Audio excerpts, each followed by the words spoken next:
Dimanche a eu lieu le premier tour des élections présidentielles en France. Après avoir suivi les campagnes tumultueuses et parfois contesté les candidats, les électeurs se sont rendus en masse dans les urnes avec plus de 80% de participation. François Hollande a rassemblé plus de 28% des voix et ressort vainqueur de ce premier tour devant l'actuel président Nicolas Sarkozy. Le deuxième tour décisif aura lieu dans 2 semaines.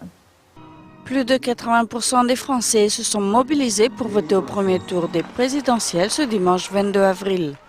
François Hollande a remporté 28,8% des voix en tête devant Nicolas Sarkozy, qui a obtenu 26,1%. Pour ces élections, non seulement les Français de métropole ont répondu présents, mais les Français de l'étranger se sont aussi fait entendre. François Hollande a basé sa campagne sur un changement immédiat pour la France, ce qu'il n'a pas manqué de rappeler devant ses électeurs juste après l'annonce des résultats. Le premier, c'est que je suis ce soir en tête du premier tour.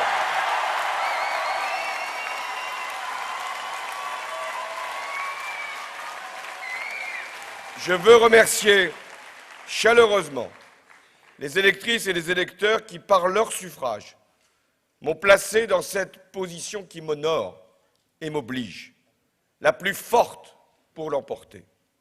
C'est un acte de confiance dans le projet que j'ai présenté devant les Français pour redresser notre pays dans la justice, pour maîtriser la finance, pour retrouver la croissance et l'emploi, pour réduire la dette, pour protéger notre industrie, pour promouvoir les valeurs de la République, pour préparer l'avenir et notamment la transition énergétique.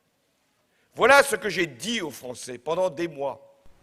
Nicolas Sarkozy, quant à lui, crie haut et fort qu'il a maintenu la France éloignée du désastre économique qu'ont connu la Grèce, l'Espagne ou l'Irlande.